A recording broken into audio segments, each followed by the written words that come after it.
Comment j'ai réalisé le site de Libellule en Next.js? Je vous montre ça tout de suite. Étape 1, s'intéresser à Next.js. Avec la première version du site, j'ai découvert React et Three.js. Problème, gérer des modèles 3D et mettre à jour les visuels, bon, ça devenait vite contraignant. J'ai donc voulu aller sur un site plus simple et j'ai alors découvert le Next.js, un framework de React qui m'a particulièrement plu avec son système simplifié de routage fonctionnant par fichier. En effet, dans Next.js, le fichier page.tsx dans le dossier du nom de notre page correspond automatiquement à une route de notre site. Pour prendre un exemple, le fichier page.tsx dans le dossier patchnote crée automatiquement une route accessible dans l'URL à /patchnote. Mais bon, avant d'en arriver là, commençons par l'étape 2, la création de la maquette. Direction Figma pour réfléchir au design de notre site. L'idée était de faire un site plus simple, en one page, présentant rapidement les différentes fonctionnalités, avec une section FAQ répondant aux potentielles questions des utilisateurs, ainsi que les vidéos de présentation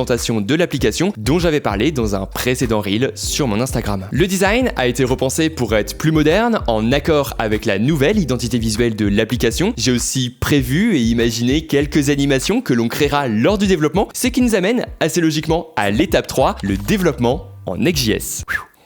Là, faut boire.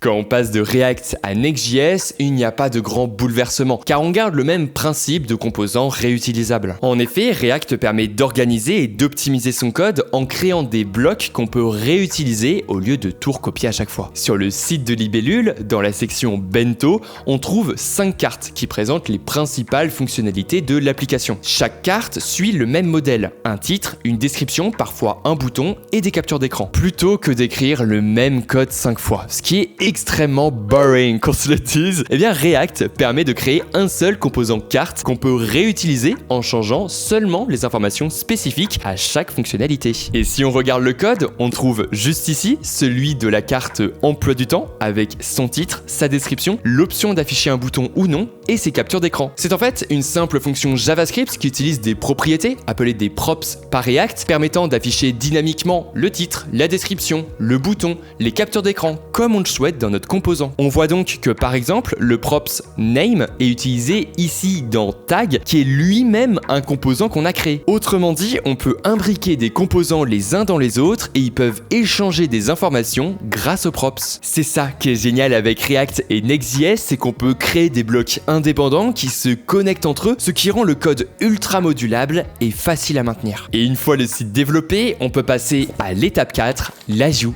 des animations. Pour ajouter des animations, on utilise Motion, une librairie super simple qui permet de donner du dynamisme à son site. Reprenons notre carte emploi du temps. On peut voir juste au-dessus qu'on utilise une motion.div au lieu d'une simple div. En fait, cette motion.div permet d'appliquer, dans notre cas, des effets d'apparition et de mise à l'échelle quand l'élément entre dans l'écran. Mais vous inquiétez pas, c'est plutôt simple à comprendre. En fait, le props initial définit l'état de départ de l'élément. Ici, il est invisible avec une opacité de 0 et réduit avec une scale à 0.5. Ensuite, le props while in view définit l'état une fois que l'élément apparaît à l'écran. Il devient totalement visible avec une opacité de 1 et reprend sa taille normale avec un scale de 1. Et enfin, le props transition gère la manière dont l'animation se déroule. Ici, on utilise un effet de spring, ressort, avec un petit rebond bounce 0.4, ce qui donne cet effet de zoom fluide et naturel. Résultat, quand on scrolle jusqu'à cette section, on obtient des animations dynamiques, rendant le site